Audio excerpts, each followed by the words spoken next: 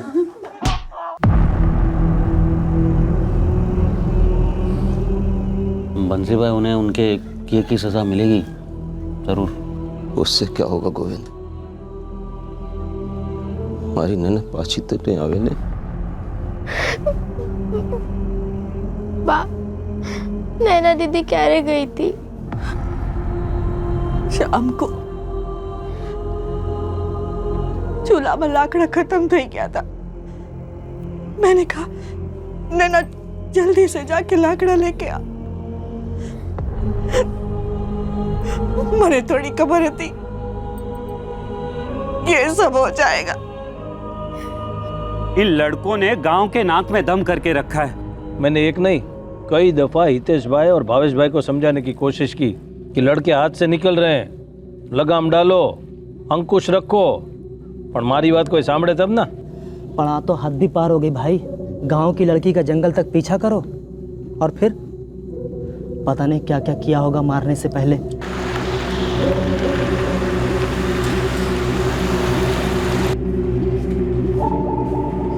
चौंकाने वाली postmortem report ने इस केस को एक नया रुख दे दिया। यह साबित हो गया कि यह सुसाइड का केस तो कतई नहीं है। नैना के पिता बंसी का आरोप सही साबित हुआ कि नैना का कत्ल किया गया है। पोस्टमार्टम रिपोर्ट में कत्ल से पहले सेक्सुअल एक्टिविटी का जिक्र था और इस सब की वजह से वरुण, अतुल और चंदन मिस्त्री पर शक का रंग और गाढ़ा हो गया। ये सब हुआ मेरी नैना के साथ। वो लोग छूटेंगे नहीं बंसी भाई, छोड़ेंगे नहीं हम उन्हें। आपने उन्हें छोड़ दिया था साहब। मैं आया था आपके पास, विनती करी हती गिरफ्तार करो उन सालों को। मैंने बोला था आपको बात करने से कुछ नहीं होगा। आप टेंशन मत लो, मैं कह रहा हूं ना, छोड़ेंगे नहीं हम उन्हें।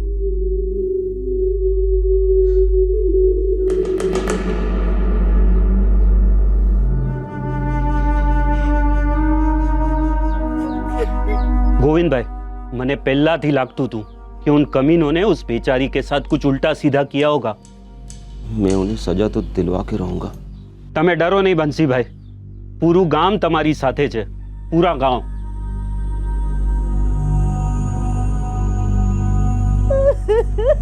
वरुण और अतुल ऐसा कर ही नहीं सकते। लेकिन पुलिस कह रही है हमारे दिकरों ने नैना के साथ। मैं तो बता भी नहीं सकता, गांव वाले हमारा जीना आराम कर देंगे। मानू छू कि चंदन थोड़ा गैर जिम्मेदार है, पूरा दिन मजाक मस्ती करता रहता है, लेकिन वो कभी ऐसा कुछ नहीं कर सकता है। पुलिस वाले कह रहे हैं कि इन तीनों ने नैना के साथ। क्या बोले, क्या करें, कहीं समझातू नहीं।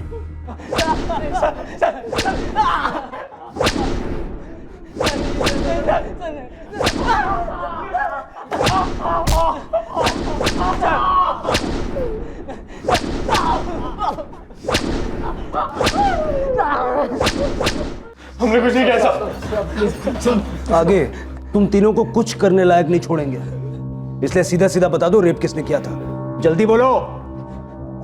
सब इस सब में मेरा कोई हाथ नहीं है साहब, मेरा भी नहीं साहब, कसम साहब, मैंने भी कुछ नहीं किया साहब, कसम से साहब। मर्डर चार्ज, रेप चार्ज और लड़की नाबालिग, पूरी जिंदगी जेल में सड़ोगे या फिर शायद नैना की तरह लटकोगे। भगवान कसम साहब, हम सब निर्दोष हैं साहब, हमारा यकीन कीजिए साहब, हम निर्दोष। वरुण, तेरे दोनों भाई गिड़गिड़ा रहे हैं, तू बड़ा खामोश सा बैठा है। शो अच्छा, तूने रेप और मर्डर किया है? नहीं साहब, मैंने कुछ नहीं किया। लड़की के प्राइवेट पार्ट से वीर्य के ट्रेसेस मिले। आसिफ, इन तीनों के सैंपल्स लेबोरेटरी भिजवा। बहुत जल्द पता लग जाएगा कि इन तीनों में से कौन था वो जानवर, किसने क्या किया और कैसे किया। हेलो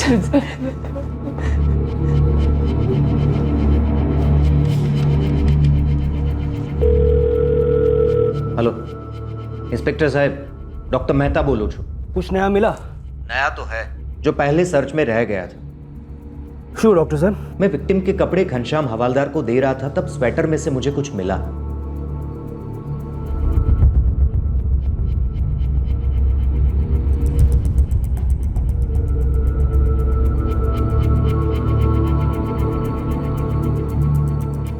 आशु चे इसके स्वेटर के पॉकेट में था। ये नोट पहली बार हमें नहीं मिला था, क्योंकि हमने पहली बार उसके कपड़े चेक ही नहीं किए थे। क्या लिखा है नोट में? ये सुसाइड नोट मालूम होता है। क्या? हाँ, और लेटर में नीचे नैना राठौड़ के सिग्नेचर भी हैं। इस सुसाइड नोट ने इस केस को सर के बल उलट दिया। अब तक यह स्पष्ट होता चला था कि यह एक मर्डर केस है, और शायद रेप और मर्डर केस है। क्या यह सुसाइड नोट अब इस केस की हकीकत पर रोशनी डालता? आखिरकार क्या हुआ था नैना के साथ? वरुण, अतुल और चंदन, इन्हीं तीनों ने मिलकर मुझे मारा है। यही मेरे कातिल। सर, नैना का काफी साफ इशारा है इन तीनों के खिलाफ। पर आसिफ, नैना ने ये नोट कब और कैसे लिखा होगा? उसे कैसे पता कि उस पर अटैक होने वाला है? और जाहिर है, अटैक होने के बाद तो वो लिख नहीं सकती। साहिब, नैना तो लकड़ी लाने गई थी, वहां वो पेन और कागज क्यों लेकर जाती? जहां हमें लाश मिली वहां हमें पेन और पेपर तो नहीं मिला। कुछ नहीं मिला साहिब। सर, इस केस में जैसा दिख रहा है वैसा है नहीं। बिल्कुल, इस केस में काफी कुछ हटकर है, जिस पर से हम बहुत जल्द पर्दा उठाएं।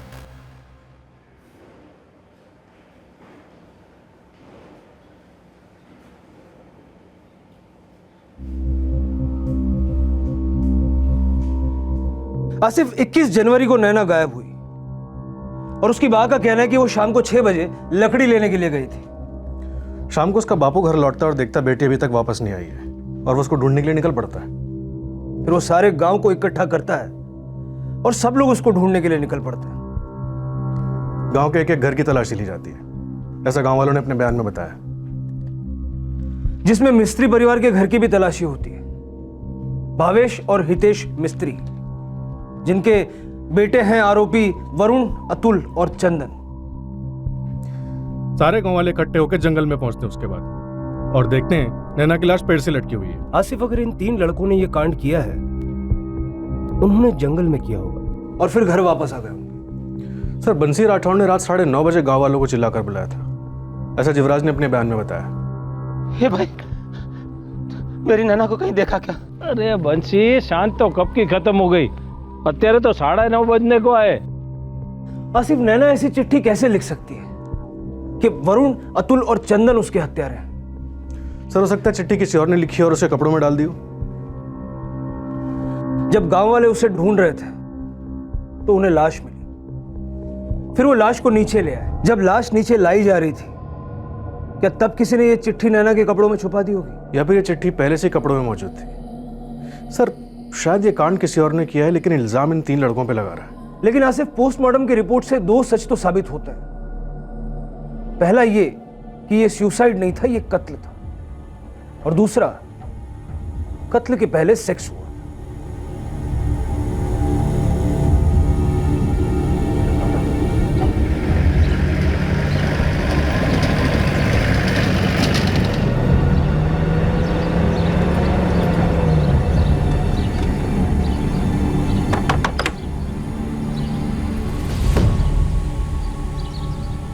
क्या हुआ साहब, कुछ पता चला? तुझसे कुछ बातें करनी, आजा। શું થયું સાહેબ, કઈ ખબર મળ્યા કે? खबर तो मिली है, बातें करनी है तुझसे कुछ। चल।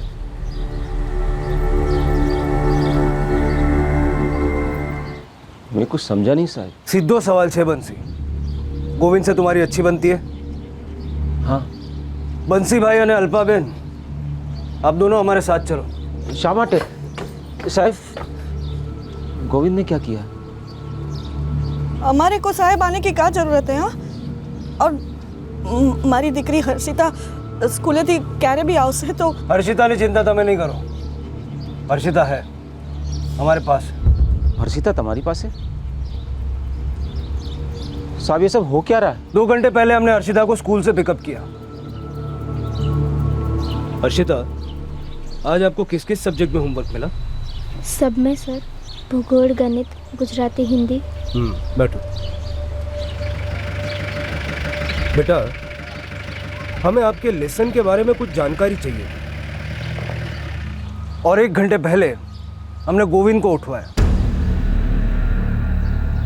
साफ साफ बोलो ना साहब। सब साफ हो जाएगा, चलो।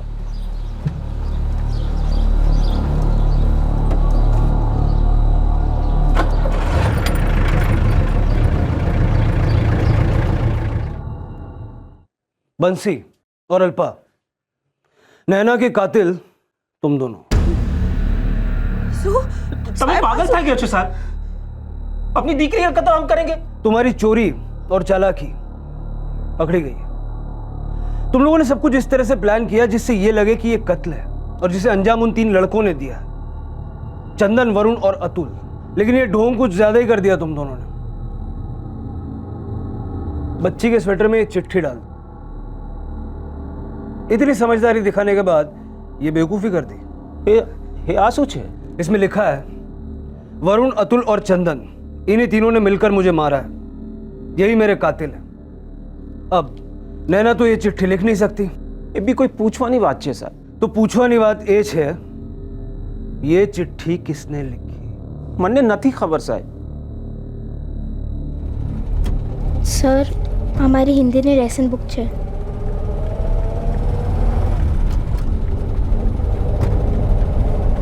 हर्षिता, आपकी हैंडराइटिंग वाकई बहुत अच्छी है। बंसी, ये चिट्ठी तुम्हारी छोटी बेटी हर्षिता ने लिखी थी, और पता है, उसी ने हमें तुम्हारे सबसे अच्छे दोस्त गोविंद तक भी पहुंचाया। हर्षिता बेटा, 21 जनवरी की रात को क्या हुआ था? મને નથી ખબર સર। बेटा, ये हैंडराइटिंग आपकी है? हाँ सर, आ तो मैं ज લખ્યું છે।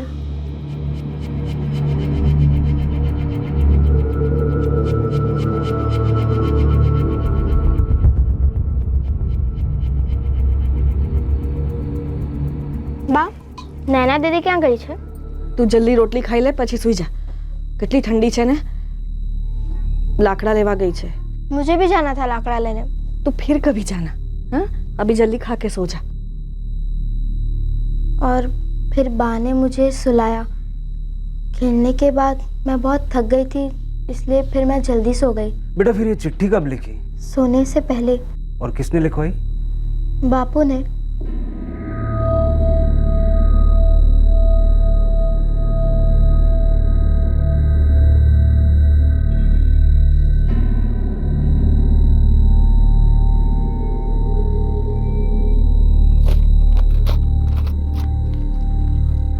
सेनी माटे बापू, मुझसे ये सब क्यों लिखवाया? हर सवाल का जवाब नहीं होता, और तुझे सब कुछ जानने की जरूरत नहीं है। चल, हमारा सुई जा। हाँ?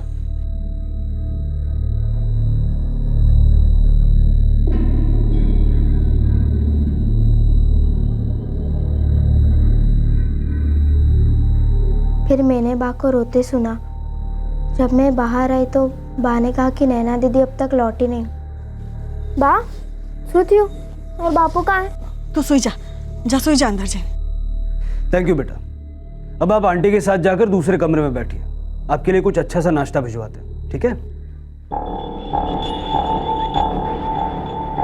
हर्षिता गेली थे गए छे साहब। मैंने उसे कुछ भी नहीं लिखाया। बस भी करो बंसी। हर्षिता से बात करने के बाद हमने गोविंद को उठाया, और पिंजरे के डर से वो तोते की तरह पटपट सब बोल पड़ा।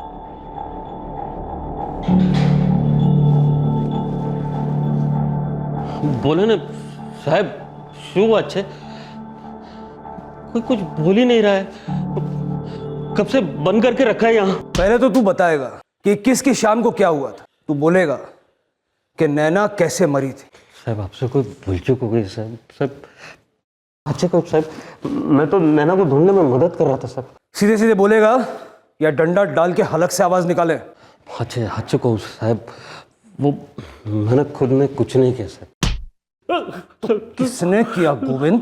साहब, सब पौने छः सर पौने छः बजे वो बंसी भाई साहब मेरे घर पे आए थे सर।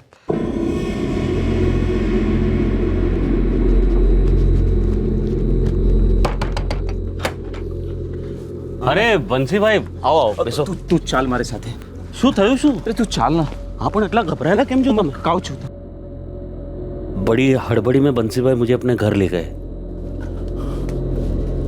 बंसी भाई હવે તો બોલો શું વાત છે? हाँ भाभी बोलिए ना। हाँ बंसी भाई अंदर चल।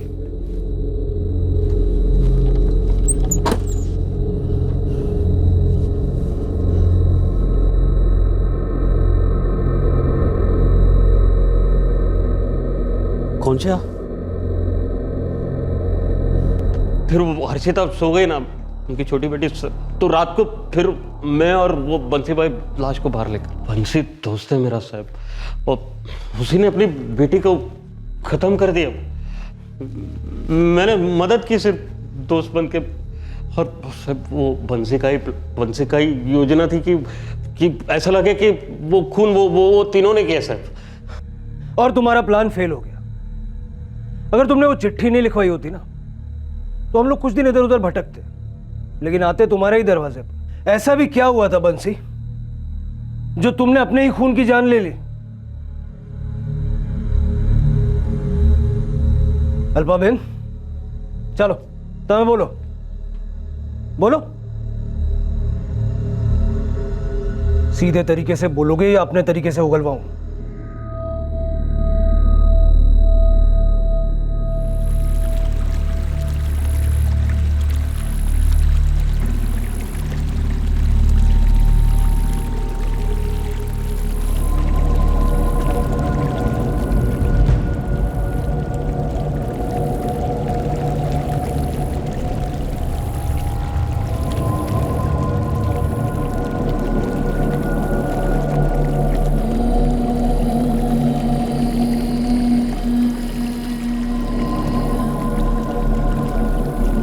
सिर्फ दुपट्टा नहीं उतारा था,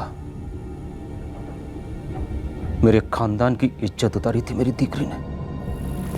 शू चला चल कुत्ता,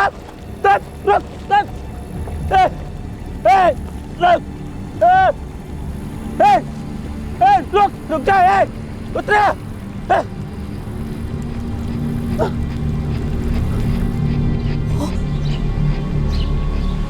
उसके साथ उसके साथ वो भी खुले में जो है हमने।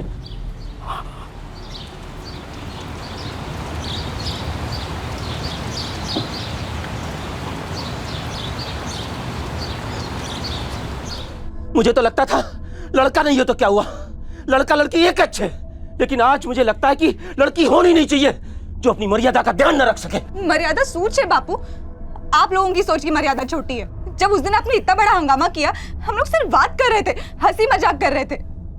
मेरा और वरुण का प्रेम कई दिनों से, लेकिन आपने उस दिन देख लिया तो डर ही गई।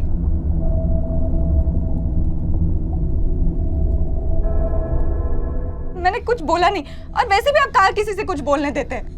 आपको तो बस वरुण पर गुस्सा है क्योंकि ये मारा जोड़े बात करे छे, प्रेम करे छे। मैंने इसी दिन के लिए इसको हमने छूट दी थी, इसी दिन के लिए इसको पढ़ाने के सपने देखे थे हमने। कभी सोचा है नानी बहन है तारी, क्या असर पड़ेगा उस पर है? खुलेआम गांव में पेड़ के पीछे फिर बापू ने बदनसीबी थी, देखना पड़ा उन्हें ये सब। गांव के और लोगों ने देख लिया होता तो वरुण के साथ जो कर रही थी। मैंने आमा कहीं खराब नहीं लगती, जो आप लोग कर रहे हो ना वो गंदा है। और आज के बाद मुझे कभी रोकना मत। आप मारी जिंदगी छे, मुझे जैसे चाहिए मैं जीऊंगी।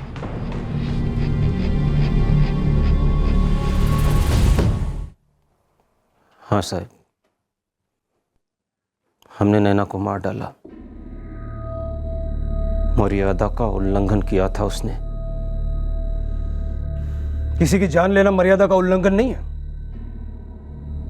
और उसके बाद ऐसा भयानक, ऐसा भद्दा प्लान जिसमें कि वो 3 मासूम फंस जाए, क्या ये हरकत किसी मर्यादा को पार नहीं करती? उन तीनों को तो सजा होनी चाहिए साहब, सजा किसे होगी ये हम सब जानते हैं, और ऐसी सजा होगी कि झूठी मर्यादा के नाम पर जान लेने वालों के लिए मिसाल बन जाएगी।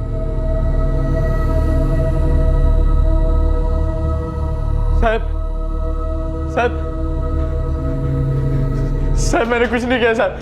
साहब साहब मैंने कुछ नहीं किया साहब। साहब मैंने कुछ नहीं किया साहब। साहब साहब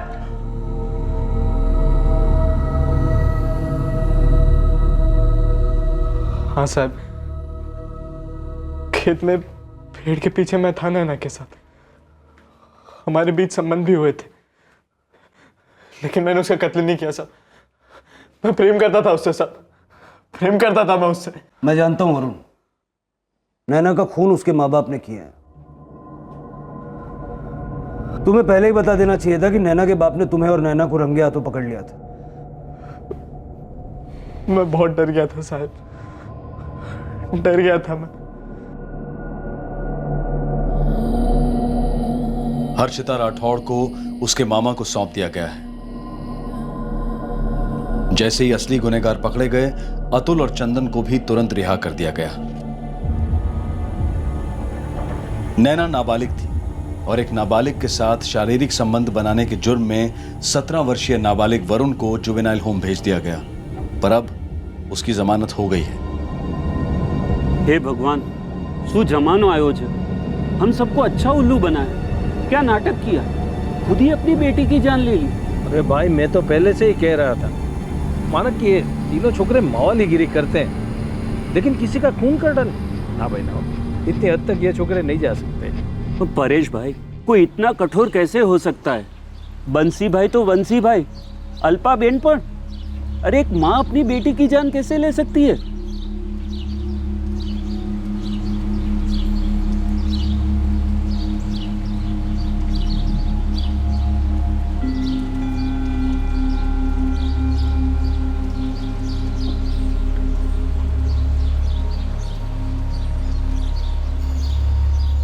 बंसी राठौड़, उसकी पत्नी अल्पा और बंसी के दोस्त गोविंद को आईपीसी की धारा 302 के तहत हत्या के लिए, धारा 177 के तहत झूठी इंफॉर्मेशन देने के लिए और धारा 201 के तहत सबूत मिटाने के लिए गिरफ्तार किया गया है। फिलहाल वो न्यायिक हिरासत में है। 15 वर्षीय हर्षिता इस वक्त अपने मामा की देखरेख में है। एक नाबालिग बेटी का या बेटे का भी सेक्सुअली एक्टिव होना किसी भी हिंदुस्तानी माँ बाप का इसके लिए चिंताजनक होना स्वाभाविक है। बच्चों की इस बेहद सेंसिटिव उम्र से और उनके मन और शरीर में चल रही कश्मकश की आंधी से बहुत ही मैच्योरिटी और समझदारी से निपटने की जरूरत है। लेकिन बंसी एक ऐसा बाप था जिसे अपनी बेटी का किसी लड़के से बात तक करना हजम नहीं हो पाता था। उसने कभी सोचा भी नहीं था कि उसके बनाए गए बर्ताव के नियम दरअसल उसकी औलाद के जज्बात का गला घोट रहे थे। लेकिन ये बड़ी अजीब बात है कि उसी बंसी राठौड़ को अपनी बेटी का गला घोटकर उसका कत्ल करना हजम हो गया और अपनी दूसरी बेटी हर्षिता का इस्तेमाल करके 3 निर्दोष युवकों की जिंदगी दांव पर लगाना भी उसे गलत नहीं लगा। ऐसा नहीं है कि इस तरह के केसेस सिर्फ ग्रामीण इलाकों में ही पाए जाते हैं। गांव हो या शहर, इस तरह का एक्सट्रीम बिहेवियर और संकुचित सोच ले देकर हर तबके में बराबर ही है। बापूजी, बात ठीक तो है ना? इमरजेंसी रूम में रखा है उसे, बहुत जख्मी है वो, तो यहाँ जल्दी आ जा बेटे। हाँ, मैं अभी आ रहा हूँ। कैसे हुआ ये सब? बापूजी कह रहे थे घर पे कोई पार्सल आया था, बाव से खोलने के और इसमें धमाका हो गया। उस शेख ने मैसेज में यही धमकी दी थी कि धमाका होगा। एक धमाका हुआ था, बात जुबानी धमकियों से बहुत आगे निकल चुकी थी। मामले की गंभीरता को देखते हुए यह केस स्पेशल ऑपरेशन ग्रुप को सौंपा गया, जो ऐसे संगीन मामलों की जांच करती है। सर, लोकल पुलिस उस घर में पहुंच चुकी है जहां पे बॉम्ब ब्लास्ट हुआ था, मुनारिया गांव। तुम फोरेंसिक टीम लेकर वहीं जाओ और लोकल पुलिस से इस केस की पूरी डिटेल ले लो। मैं हॉस्पिटल जाकर विक्टिम के घर वालों से बात करता हूँ। Yes sir. साहब, एक पार्सल आया था। किसके नाम पर? साहब, पार्सल पे तो मेरा ही नाम लिखा था। मुझे लगा बीज आए हैं और उस पे भी यही लिखा था। फिर पार्सल कल दोपहर में आया था, सरला उसे आज सुबह खोलने गई। मैं बाहर बैठा आंगन में चाय पी रहा था। साहब, मैं दौड़ा दौड़ा अंदर गया, अंदर धुआं ही धुआं भरा था और सरला जख्मी पड़ी हुई थी।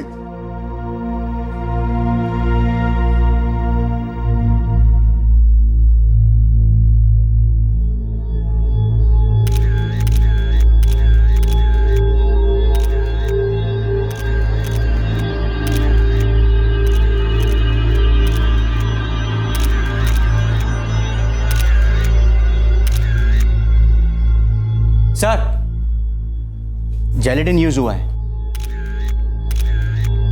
ये डेटोनेटर का टुकड़ा भी मिला है। सर, ये जला हुआ सर्किट मिला है। सर्किट और डिटोनेटर को बैटरी से कनेक्ट किया गया होगा। काफी बारीकी से काम किया है।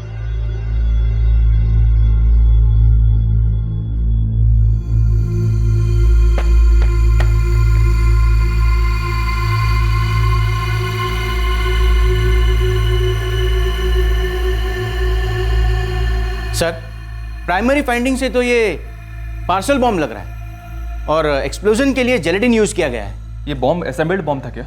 लगता तो ऐसा ही है, और जिस तरह से ये पार्सल पैक किया गया था, लगता है किसी शातिर दिमाग का काम है। जिलेटिन के ग्रेड और सर्किट की जांच में कितना टाइम लगेगा? कम से कम 2 दिन। और आप कह रहे थे कि जैसे विक्टिम ने पार्सल खोला तुरंत ब्लास्ट हुआ। सरला जी के पति जगदीश मकवाना को ऐसा लगता है। मैं तो पार्सल के बारे में भूल ही गया था, सरला ने मुझे याद दिलाई। आपने अभी तक बीज नहीं निकाले। एक काम करो, तुम ही निकाल लो। जगदीश जी, आपको कुछ अंदाजा है कि जब सरला जी पार्सल खोलने गई उसके तकरीबन कितनी देर बाद धमाका हुआ होगा? पक्का तो नहीं कह सकता, लेकिन ज्यादा टाइम नहीं लगा होगा। आपकी किसी से कोई दुश्मनी? मेरा मतलब है कोई आपसी रंजिश, कोई ऐसा है जो आपके घर में ये पार्सल बॉम्ब भेज सकता है?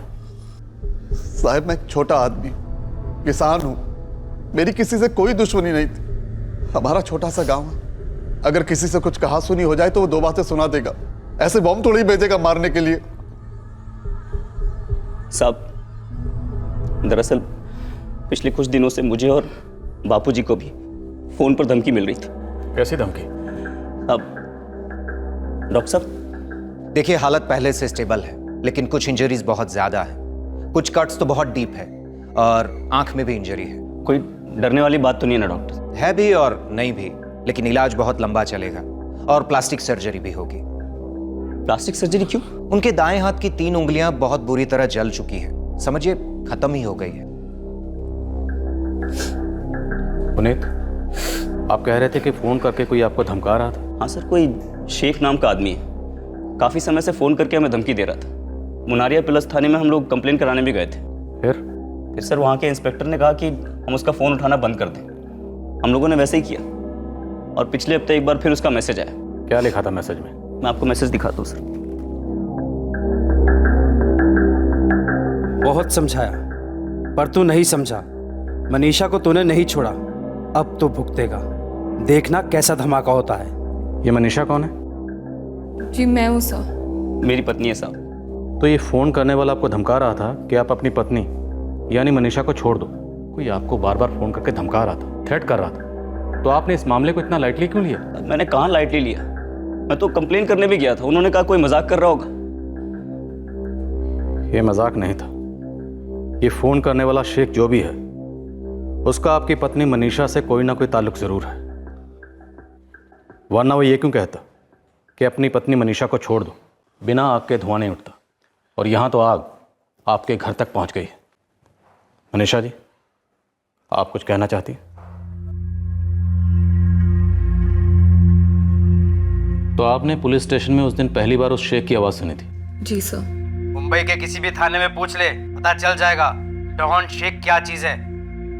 लेकिन सर, मनीषा किसी शेख को नहीं जानती और ना ही कभी ये मुंबई गई है। लेकिन ये खुद कह रही है कि इन्हें वो आवाज जानी पहचानी लगी थी। हाँ सर, पर मैं कुछ पक्का नहीं कह सकती, सिर्फ मेरा अंदाजा है। आपके अंदाजे से किसकी आवाज थी वो? तरुण पारिक की।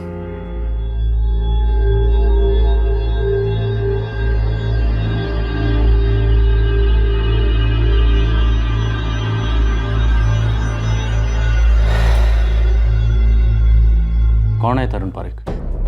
कहाँ रहता है? सारथीपुर गांव में, वहाँ एक कॉलेज में प्रोफेसर है। मेरा मतलब था।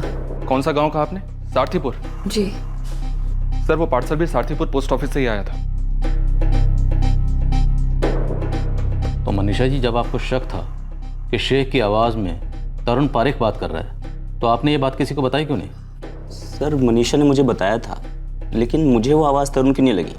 मैंने भी एक बार उससे बात की हुई है। क्या लगता है आपको, ये तरुण पारिक ऐसा कर सकता है? मैं भी यही जानना चाहती थी सर, इसलिए जैसे ही पुनीत ने मुझे इस हादसे के बारे में बताया, मैंने तुरंत तरुण को फोन करके पूछा। मनीषा तुम ये क्या कह रही हो? तरुण, सच सच बताना, क्या तुम शेख बनकर पुनीत को कॉल कर रहे थे? मैं शेख बन के क्यों फोन करूंगा? मुझे क्या हासिल होगा? और मैं पुनीत को फोन करूंगा ही क्यों? मैं उसे जानता नहीं, फिर उसे या उसके माँ बाप को मैं धमकाऊंगा क्यों? मनीषा, तुम मेरी हालत जानती हो। यहाँ बिस्तर पर पड़ा हूं एक फर्नीचर की तरह। पर उस आदमी की आवाज तुमसे बहुत मिलती है तरुण। मनीषा, क्या पहले मुझे कम तकलीफें हैं जो तुम अब ये इल्जाम लगा रही हो? तरुण का कहना है उसने ऐसा कुछ नहीं किया। लेकिन क्या तरुण ऐसा कर सकता है? वो जिस हालत में, उसे देखकर तो ऐसा नहीं लगता। पर सर, आज भी जब मैंने उससे बात की, मुझे ऐसे लगा कि उसकी आवाज शेख से मिलती है। तरुण पारिक का और शेख जिस नंबर से आपको कॉल करता था वो दोनों नंबर बताइए। हाँ सर।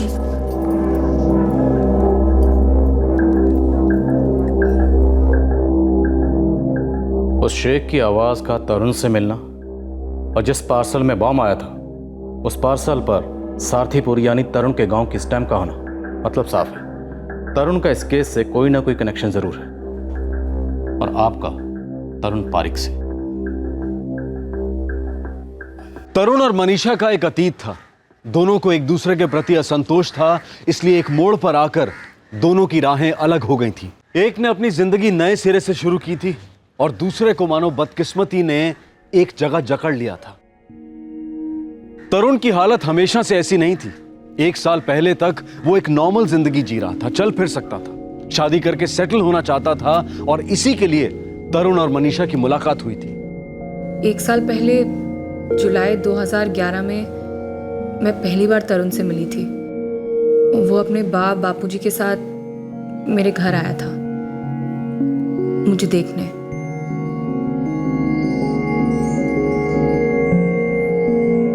तरुण को मेरे लिए मेरे बापूजी ने पसंद किया था।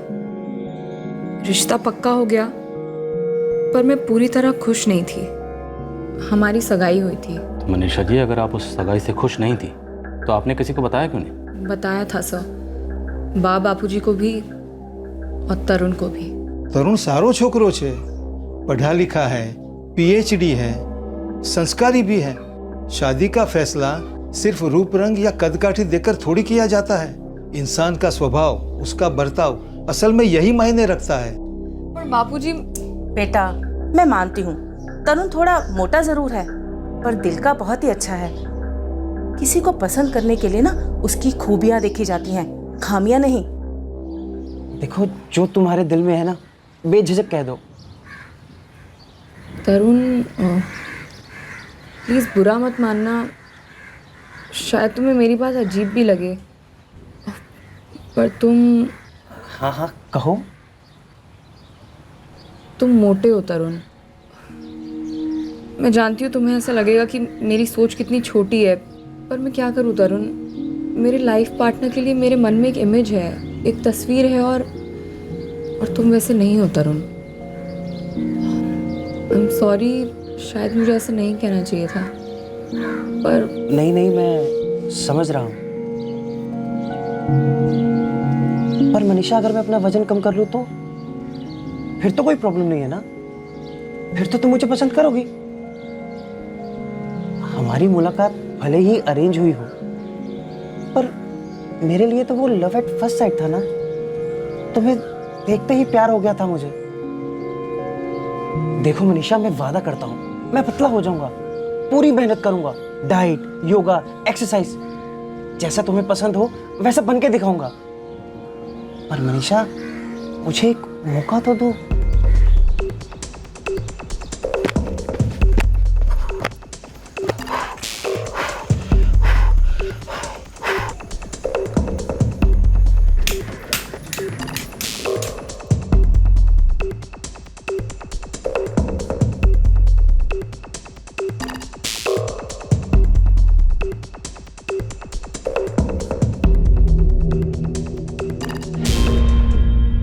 तरुण काफी मेहनत कर रहा था। वजन घटाने का जुनून सवार था उस पर फिर भी मैं अंदर से खुश नहीं थी। लेकिन मैं ये कह नहीं पाई। वो खुश था पर मुझे अभी भी ये रिश्ता एक समझौता लग रहा था। और उसके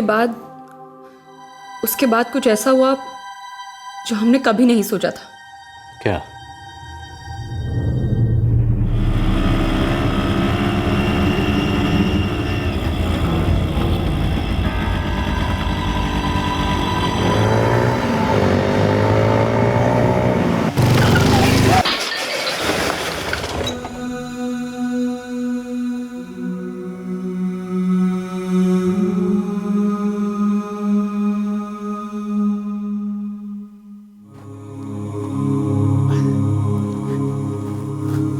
वाह मनीषा, क्या हो रहा है? मेरे पैर हिल क्यों नहीं रहे? बेटा थोड़ा सब्र कर, सब ठीक हो जाएगा। नहीं, मुझे हुआ क्या है? डॉक्टर ने कुछ बताया? मुझे मेरे पैर फील क्यों नहीं हो रहे? मेरे पैर हिल क्यों नहीं रहे? वाह, ठीक हो जाएगा, सब ठीक हो जाएगा। देखिए, उसकी रीढ़ की हड्डी बुरी तरह से डैमेज हो चुकी है। मेरा बेटा ठीक तो हो जाएगा ना? अभी तो उसके कमर के नीचे का पूरा शरीर कंप्लीटली पैरालाइज्ड हो गया है।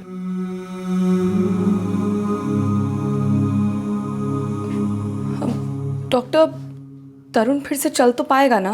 वेल, अभी कुछ कह नहीं सकते। हाँ, रेगुलर मेडिकेशन और फिजियोथेरेपी ट्रीटमेंट से थोड़ी थोड़ी इम्प्रूवमेंट ज़रूर हो सकती है, लेकिन पहले की तरह चलना फिरना वो तो ऑलमोस्ट नामुमकिन सा लग रहा है मुझे। मैं तेरी मुश्किल समझ सकता हूं, पर तू अपने पर कोई बोझ मत रखना। तेरी जिंदगी का फैसला है ये, मजबूरी से नहीं, मर्जी से लेना। तू जो भी फैसला लेगी ना, उसमें हम तेरा साथ देंगे।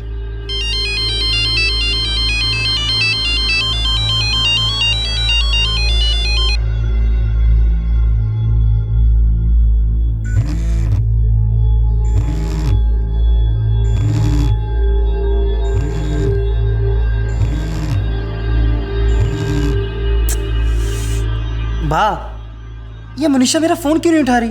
पता नहीं बेटा, पहले दवाई खा ले। तुमसे कुछ कहा क्या उसने? मिलने क्यों नहीं आ रही वो? नहीं बेटा, मेरी बात नहीं हुई इससे। पर तू चिंता क्यों करता है? मैं और तेरे बापूजी है ना तेरा ख्याल रखने के लिए। हाँ, ये ले।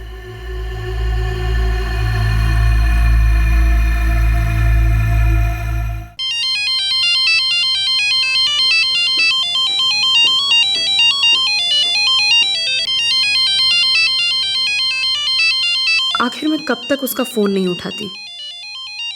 मैंने तय कर लिया, उसे सब कुछ साफ साफ बता दूंगी। हेलो मनीषा, इतने दिनों से फोन क्यों नहीं उठा रही थी मेरा? तरुण, वो मैं... अच्छा ठीक है, तुम्हें जो भी कहना है ना यहाँ आके कहो। तुम तो जानती हो मुझे तुम्हारे साथ की कितनी ज़रूरत है, और तुम साथ दोगी ना तो मैं जल्दी ठीक हो जाऊंगा। तरुण, मैं सगाई तोड़ रही हूँ। मनीषा प्लीज ऐसा मत कहो। तरुण सॉरी, पर मैं तुमसे शादी नहीं कर सकती। मनीषा, मैंने तुम्हारी खुशी के लिए सब कुछ किया, फिर भी तुम मुझे छोड़ रही हो, वो भी इस हालत में। प्लीज तरुण, चीजों को सिर्फ अपने नजरिए से मत देखो, वरना तुम मुझे समझ नहीं पाओगे। तरुण, मैं तुमसे शादी करना ही नहीं चाहती थी, और मैंने कोशिश की थी, पर सच तो ये है कि मैं आज तक हमारे रिश्ते को दिल से अपना ही नहीं पाई हूँ। जैसा तुम चाहती थी वैसा बनने की कोशिश में लगा हुआ था ना मैं। अब नसीब खराब था, ये एक्सीडेंट हो गया। सोचो मनीषा, अगर ये हादसा तुम्हारे साथ होता तो मैं तुम्हें कभी भी इस तरह नहीं छोड़ता, ये तुम भी जानती हो। प्लीज तरुण, तुम्हारे साथ जो हुआ है उसका दुख है मुझे, पर मैंने बहुत सोच समझ के ये फैसला लिया है। मेरी खुशी नहीं है इस रिश्ते में तरुण, इसलिए अच्छा यही होगा कि हम इस रिश्ते को यहीं खत्म कर दें। हम दोनों के लिए यही ठीक रहेगा। I am sorry, but please मुझे दोबारा कॉल मत करना। बाय। मनीषा, मनीषा, मैंने सगाई तोड़ दी। उसके 3 महीने बाद पुनीत और मेरी शादी तय हो गई। हम दोनों ने अपनी मर्जी से एक दूसरे को चुना था। आपकी शादी के बाद भी तरुण आपको फ़ोन करता था? I mean, क्या फ़ोन करके कभी उसने धमकाया आपको? सर धमकाया तो कभी नहीं, पर उसके फ़ोन आते रहते थे। वो ये मानने को तैयार ही नहीं था कि हमारा रिश्ता ख़त्म हो चुका है। एक बार तो पुनीत ने भी बात की थी उससे। आपने फ़ोन किया था? नहीं सर, वो बार बार मनीषा को फ़ोन किया करता था, विनती करता था उससे मिलने के लिए, इसलिए मनीषा ने उसका कॉल मुझे डाइवर्ट कर दिया था और मैंने बहुत शांति से उससे बात की थी और उसने मेरी बात समझ भी ली थी। उसके बाद से उसने कभी भी मनीषा को फ़ोन नहीं किया। तो उसके बाद से तरुण का फ़ोन आना बंद हो गया। ये शेख का फ़ोन आना कब से शुरू हुआ? सर कुछ 3 हफ्तों पहले। और इस तरुण ने फ़ोन करना कब बंद किया? तकरीबन 1-2 महीने पहले। आप दोनों की शादी को कितना वक्त हुआ? 4 महीने। आपने कहा था कि तरुण ने पीएचडी की थी। जी सर। किस सब्जेक्ट में? फिजिक्स में। एक इंसान जिसे किसी लड़की ने ठुकरा दिया हो, उसके साथ हुई मंगनी को तोड़ दिया हो और एक हादसे ने उसे बिस्तर से जकड़ दिया हो, क्या ऐसी शारीरिक और मानसिक हालत में वो इंसान बदला लेने के लिए इतना भयानक कदम उठा सकता है? सारे सबूत तरुण पारिक की तरफ इशारा कर रहे थे, लेकिन क्या ये सबूत काफी थे तरुण को मुजरिम साबित करने के लिए? सर 44456898 इस नंबर से शेख पुनीत को फोन करता था, लेकिन ये नंबर तरुण पारिक के नाम पर रजिस्टर्ड है। प्रीपेड सिम कार्ड है और उसके गांव सारथीपुर से खरीदा गया है। अब तो शक की कोई गुंजाइश ही नहीं है, लेकिन तरुण की जो हालत है वो ये काम अकेले नहीं कर सकता। जरूर इसमें उसके साथ कोई और भी शामिल है। एफएसएल रिपोर्ट कब आ रही है? संजय से बात हुई थी सर, कल तक भेज देगा।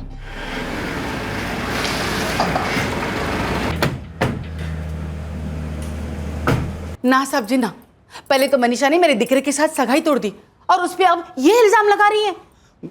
मारो दिकरो बिचारो, वो तो अपने बिस्तर से उठ भी नहीं सकता, वो ये सब कैसे कर सकता है? आप ही जरा सोचिए साहब। जी सोचने वाली बात तो है कि आखिर तरुण ने ये सब कैसे किया होगा, पर बेहतर यही होगा कि ये बात हम एक बार तरुण से पूछ लें।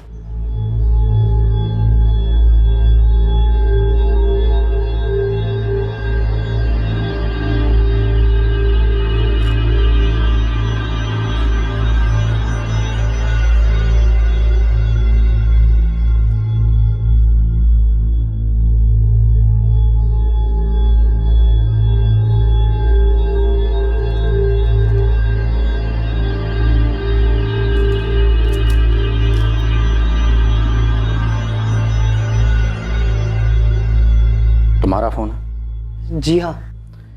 इस फोन के अलावा कोई दूसरा फोन भी है? जी नहीं।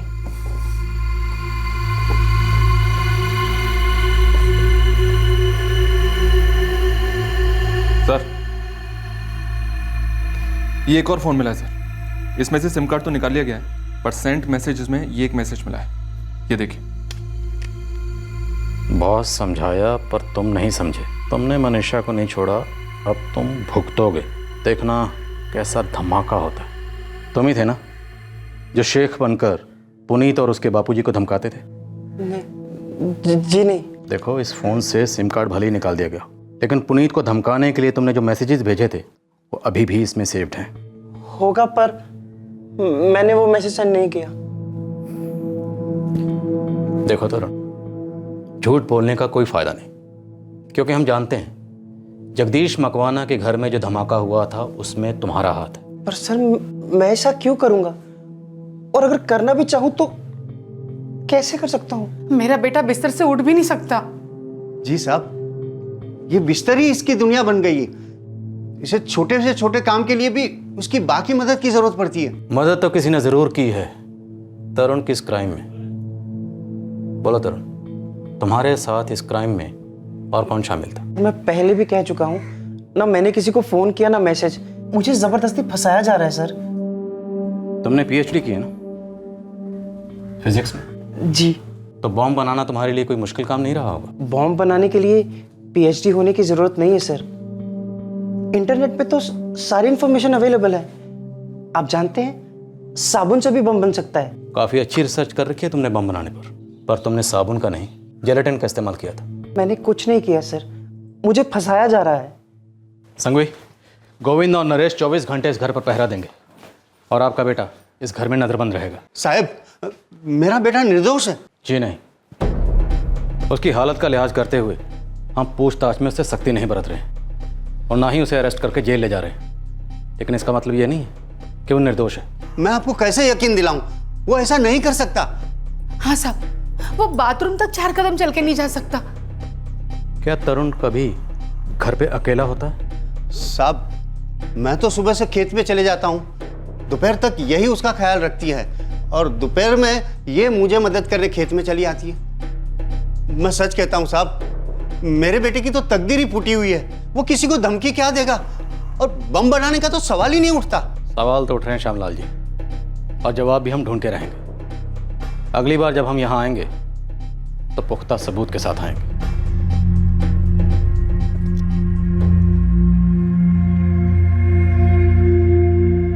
ठीक है बापूजी, जैसा आपको ठीक लगे वैसा कीजिए।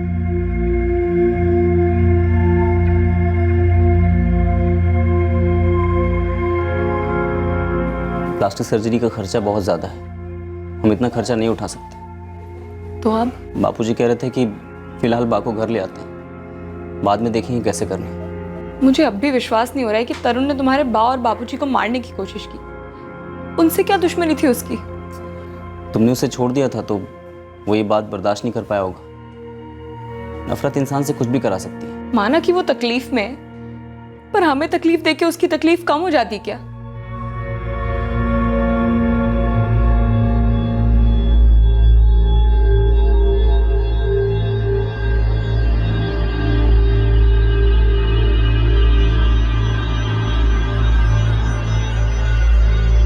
साहब, मैंने साइकिल पे पीछे के कैरियर पर रखा था वो पार्सल।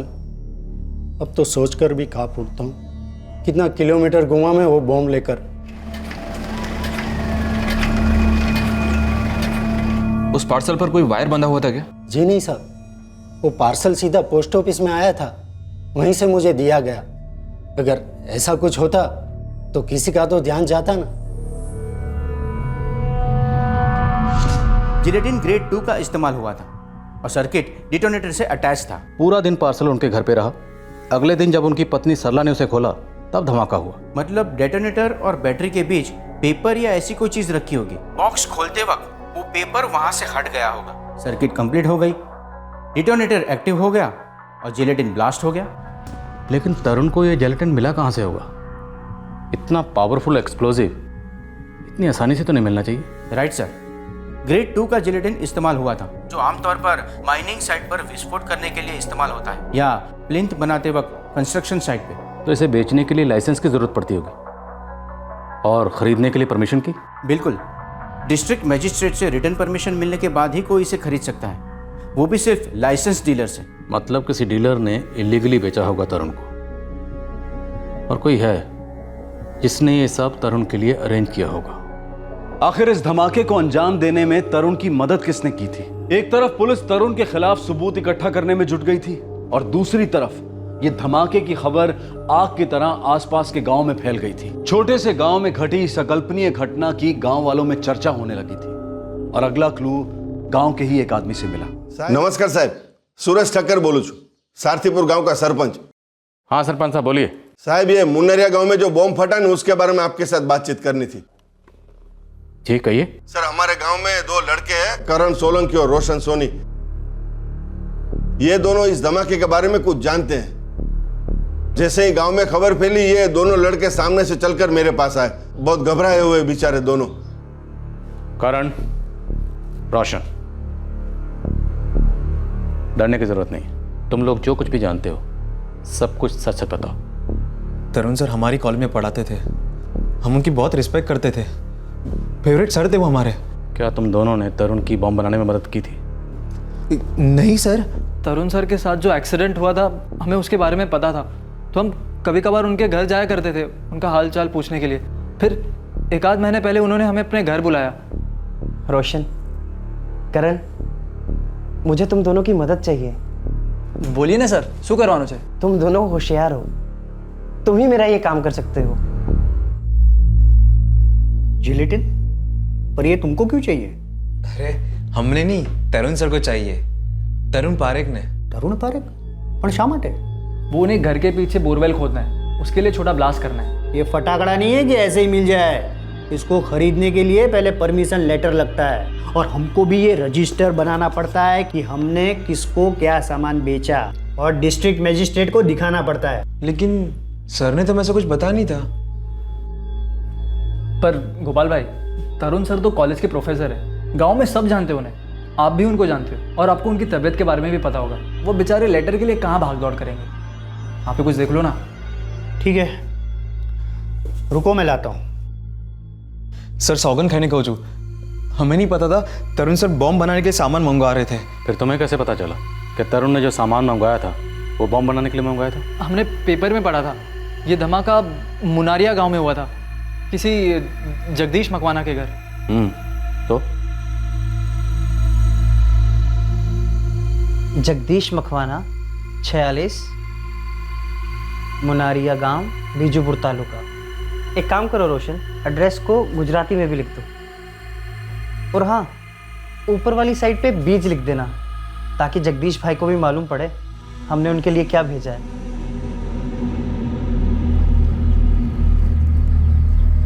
हमने ही वो पार्सल सारथीपुर पोस्ट ऑफिस से भेजा था। तुम दोनों ने तरुण के लिए कोई सिम कार्ड भी खरीदा था? हाँ सर, मैंने खरीदा था। करण, ये लो पैसे, और मेरे लिए नया सिम कार्ड ले आना। वो क्या है ना कि मेरा सिम नेटवर्क ही नहीं पकड़ता रूम में। सर वो हमारे प्रोफेसर थे, हमें नहीं पता था वो हमसे ऐसा कोई गलत काम करवाएंगे। सर उनकी हालत देखकर बुरा लगता था उनके लिए, पर अगर हमें ज़रा सा भी अंदाज़ा होता कि उनके इरादे ऐसे हैं तो हम कभी उनका साथ नहीं देते। देखो मैं जानता हूँ तुम लोग स्टूडेंट हो, तुम लोगों ने जानबूझकर कुछ नहीं किया, लेकिन हमें तुम दोनों का बयान लेना होगा, उसके बाद तुम लोग जा सकते हो।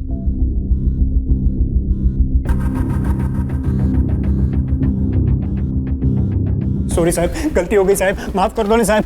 साहब तरुण पारेख जैसा आदमी ऐसे काम के लिए जिलेटिन मांग रहा होगा, ये तो मैं सपने में भी नहीं सोच सकता साहब। कोई बात नहीं, एक बार जेल जाएगा ना तो कोई भी लापरवाही करने से पहले 10 बार सोचेगा। चलो।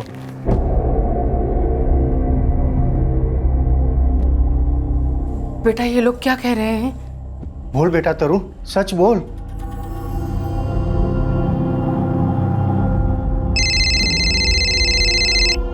हेलो, कितनी बार बोला बे? छोड़ दे मनीषा को। लेकिन मेरे बेटे पुनीत ने किया क्या है? मनीषा बहन है अपन की। पुनीत को बोल उसकी जिंदगी से दूर हो जाए। कौन है तू? मुंबई के किसी भी थाने में पूछ ले, पता चल जाएगा। सबको उड़ा दूंगा, बोल देता हूँ। बहुत समझाया पर तू नहीं समझा, अब तो भुगतेगा। देखना कैसा धमाका होता है।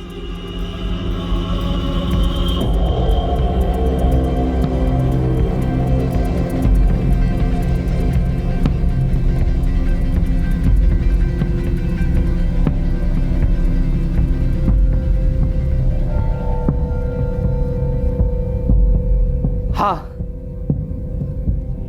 मैंने बनाया था वो बम। जब तुम दोपहर में चली जाती थी तब मैं उस पर काम करता था। पूरा 1 हफ्ता लगा था उस बम को बनाने में। मेरे स्टूडेंट्स का इस्तेमाल भी मैंने ही किया। उन्हें नहीं पता कि वो क्या कर रहे थे। तरुण तुमने ऐसा क्यों किया? आप नहीं समझ सकते, आप में से कोई नहीं समझ सकता मेरे दिल की हालत। मैं बिखर चुका था, मुझे बहुत गुस्सा था। मनीषा पर? क्यों? क्योंकि उसने तुम्हारे साथ सगाई तोड़ दी थी? हाँ, मैं मोटा था इसलिए उसे पसंद नहीं था, पर उसकी खुशी के लिए कोशिश कर रहा था ना पतले होने की। पूरी मेहनत कर रहा था, पर एक्सीडेंट के बाद जब मेरी ये हालत हो गई, वो मुझे छोड़कर चली गई। इसमें मेरी क्या गलती थी? लेकिन तरुण, इसमें मनीषा की भी क्या गलती थी? किसी को यूं बीच मझधार में छोड़ देना गलत नहीं है क्या? तरुण, तुम्हारी नाराजगी जायज है, मैं तुम्हारा दुख समझता हूं, लेकिन मनीषा तुमसे अलग होना चाहती थी। ये उसका फैसला था, तुम्हें अच्छा लगे या ना लगे, लेकिन तुम्हें उसका फैसला मानना चाहिए था, एक्सेप्ट करना चाहिए था ना। अगर मैं उसकी जगह होता या वो मेरी जगह होती, मैं ऐसा कभी नहीं करता। मैं नहीं जानता कि मनीषा की जगह तुम होते तो क्या करते, लेकिन इतना जरूर जानता हूं कि तुमने जो किया जुर्म है, संगीन जुर्म। तुम्हें कुछ अंदाजा है तुमने एक बम बनाकर कितनी जिंदगियों को खतरे में डाला? पुनीत की मां की जान जा सकती थी, वो पोस्टमैन जिसने वो पार्सल डिलीवर किया उसकी जान जा सकती थी, या दोनों गांव के किसी एक पोस्ट ऑफिस में वो बम ब्लास्ट हो जाता तो कितने लोग मरते? तुम्हारे स्टूडेंट भी इस हादसे का शिकार हो सकते थे। तुमने अपने अंदर ये जो बेवजह नफरत पाल रखी है ना, ये नफरत तुम्हारे अपनों पर भी भारी पड़ सकती थी। सपोज अगर बम बनाते वक्त वो बम इस घर में, इस कमरे में ब्लास्ट हो जाता तो? तरुण, तुम पढ़े लिखे हो, पीएचडी हो, फिर भी अपने अंदर लगी आग को बाहर आग लगाकर बुझाना चाहते थे। तुम्हारी जिंदगी में अगर किसी बात को लेकर डिप्रेशन था तो किसी अच्छे मनोवैज्ञानिक को कंसल्ट कर सकते थे, या कम से कम अपने माँ बाप से बात करके अपने मन का बोझ हल्का कर सकते थे।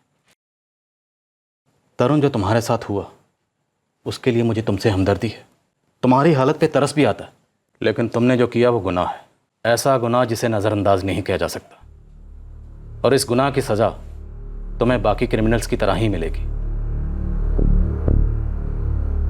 कल हाउस अरेस्ट खत्म हो जाएगा, हम चार्जशीट फाइल करने वाले हैं। कल हम तरुण को कोर्ट ले जाएंगे और इसकी कस्टडी की डिमांड करेंगे।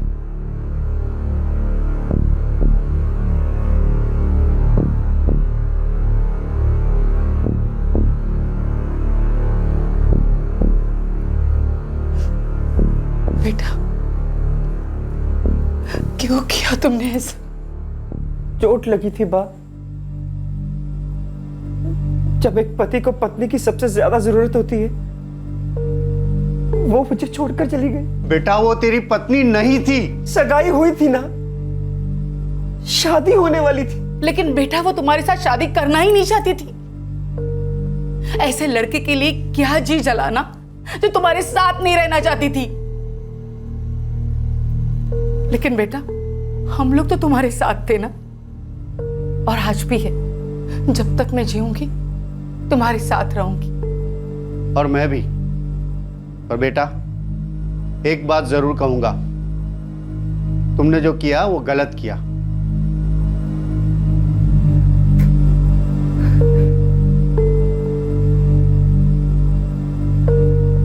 तरुण ने अपना जुर्म कबूल कर लिया है। हमारे पास सबूत है और उन दोनों स्टूडेंट के बयान भी हैं। हमें जल्दी तरुण की कस्टडी मिल जाएगी। तरुण मुझसे गुस्सा था, उसने मेरे सास ससुर पर क्यों हमला किया? वो आपको और आपके परिवार को चोट पहुंचाकर अपने घाव भरना चाहता था। यही सोच अक्सर इंसान को अपराधी बना देती है।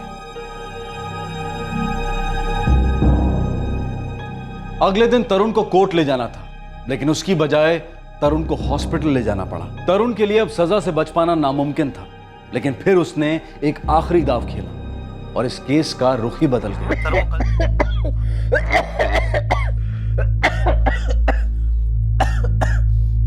यार नरेश, साहब के जाने के बाद छठी बार वोमिटिंग की उसने। साहब को फोन लगाया गया? मेरे ख्याल से लगाना चाहिए, क्योंकि ऐसी हालत रही तो कल उसे कोर्ट कैसे ले जाएंगे? तरुण की माँ से पूछो, कोई सीरियस बात तो नहीं है? कभी कभी उसे ऐसी उल्टियां होती रहती है, भारी दवाइयां खानी पड़ती ना, इसलिए। कोई टेंशन वाली बात तो नहीं है? नहीं।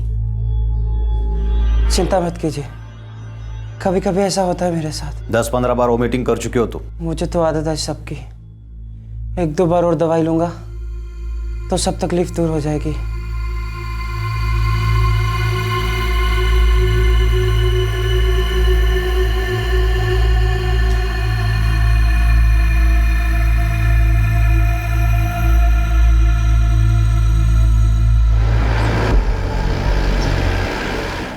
क्या?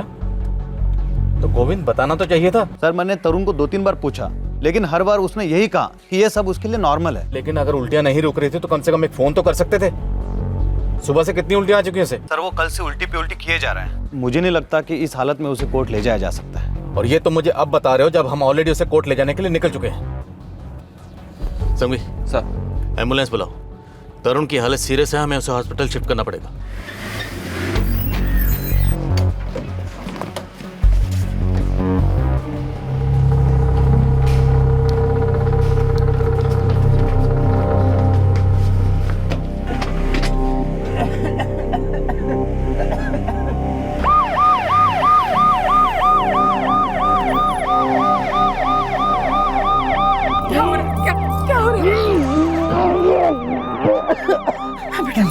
क्या हो रहा है? तरुण देखो, मैं जानता हूं तुम ये सब कुछ जानबूझ के कर रहे हो। तुम सजा से बचने के लिए ये चालाकी कर रहे हो, लेकिन ये चालाकी नहीं है, बुज़दिली है। सर, मैंने बहुत बड़ा गुनाह किया है सर, जिसकी सजा मुझे मिलनी चाहिए, और वो सजा मैंने खुद को दे दी है सर। तरुण, तरुण क्या किया तुमने? तरुण, तुमने जानबूझ के कोई गलत दवाई खाई है? सर, मैंने जो गुनाह किया है उसका जिम्मेदार सिर्फ मैं हूं, और मेरी मौत का भी। Sorry sir.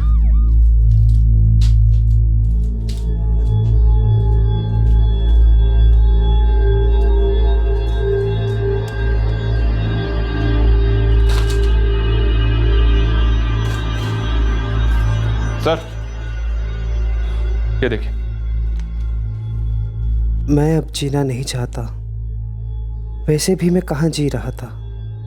अपने किए पर शर्मिंदा हूं मैं। मुझे अपने गुनाह का एहसास है और पछतावा भी। पुनीत, तरुण के साथ जो हुआ मुझे उसका बहुत दुख है, और लगता है कहीं ना कहीं इस सब के लिए मैं ही जिम्मेदार हूं। नहीं मनीषा, खुद को दोष मत दो, तुमने कुछ नहीं किया है। सब तो यही बातें कर रहे हैं ना कि आज तरुण जिस हाल में है मेरी वजह से। देखो, लोगों को जो बोलना है उनको बोलने दो, तुम परवाह मत करो उनकी। पुनीत, क्या अपनी खुशी चाहना गलत है? मैं तरुण से कभी शादी करना ही नहीं चाहती थी, और जब मुझे साफ साफ दिख गया कि मैं इस रिश्ते में कभी खुश नहीं रह पाऊंगी, तो मैंने उस रिश्ते को वहीं खत्म कर दिया। तो क्या गलत किया मैंने पुनीत? धोखा तो नहीं दिया था तरुण को, तो सब मुझे ही क्यों गुनहगार ठहरा रहे हैं? मनीषा, तुम्हें अपने लिए जो सही लगा वो तुमने किया, इसमें कुछ भी गलत नहीं है। जो भी हुआ उसके जिम्मेदार तुम बिल्कुल नहीं हो। तुम्हें खुद को कसूरवार समझना बंद करना पड़ेगा। तुम चाहो तो कुछ दिनों के लिए हम बाहर चले जाते हैं। मेरे हिसाब से हम दोनों के लिए यही सही रहेगा।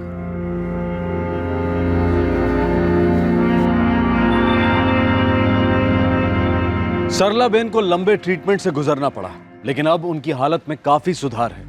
हालांकि उस धमाके की वजह से उनकी एक आंख का विजन लगभग 20% जा चुका है। एक्सप्लोजिव डीलर गोपाल इस वक्त हिरासत में है। उस पर गैर कानूनी तरीके से विस्फोटक पदार्थ बेचने के चार्जेस लगाए गए। उसे एक्सप्लोजिव एक्ट के तहत बुक किया गया है। मनीषा और पुनीत उस भयानक हादसे को भुलाकर फिर से अपनी जिंदगी को नॉर्मल बनाने की कोशिश कर रहे हैं। तरुण की मौत के साथ ही उसके खिलाफ दर्ज हुआ केस भी बंद कर दिया गया है। तरुण वाकई में एक दुर्भाग्यपूर्ण हादसे का शिकार हुआ था, और उसकी जिंदगी का अंत भी दर्दनाक तरीके से हुआ। अगर तरुण चाहता तो वो इस निराशा के भंवर से बाहर निकल सकता था। अपनी हिम्मत और अपने माता पिता के सपोर्ट से वो अपनी जिंदगी को एक नए सिरे से शुरू कर सकता था, लेकिन तरुण ऐसा नहीं कर पाया। वो अपने गुजरे हुए कल को अलविदा नहीं कह पाया, अपने आप को मिले रिजेक्शन को सहन नहीं कर पाया, और नफरत और निराशा के दलदल में धंसता चला गया। जब जिंदगी के हमसफर को चुनने की बात आती है तो सबकी अपनी अलग पसंद होती है। हम किसके साथ अपनी जिंदगी गुजारना चाहते हैं, ये फैसला करने का हक हर इंसान को है। मनीषा ने भी अपनी जिंदगी में ऐसा एक फैसला लिया था, जिसे अगर तरुण ने मान लिया होता तो ये सब होता ही नहीं। जब कोई इंसान आपकी जिंदगी से चला जाता है, आपसे जुड़ा रिश्ता तोड़ देता है, तो दुखी होना स्वाभाविक है, लेकिन उस दुख को अपने जीने का जरिया बना देने से, अपनी आप बीती पर हर पल शोक मनाने से क्या वो इंसान आपकी जिंदगी में वापस लौट आएगा? नहीं। आपसे दूर जा चुके उस इंसान को तकलीफ देकर, उसे चोट पहुंचाकर क्या आपको सुकून मिल सकता है? हरगिज नहीं। बदले की भावना ने आज तक किसी को सुकून नहीं दिया है, और ना ही कभी दे पाएगी। आपसे फिर मुलाकात होगी अगले एपिसोड में एक और चौंका देने वाले केस के साथ। तब तक अपना ख्याल रखें, सुरक्षित रहें, सतर्क रहें, और देखते रहें क्राइम पेट्रोल सतर्क। सबक एक को, सीख पूरे देश को। जय हिंद। इस तरह के और भी एपिसोड देखने के लिए हमारे चैनल को सब्सक्राइब करें और बेल आइकन दबाना ना भूलें।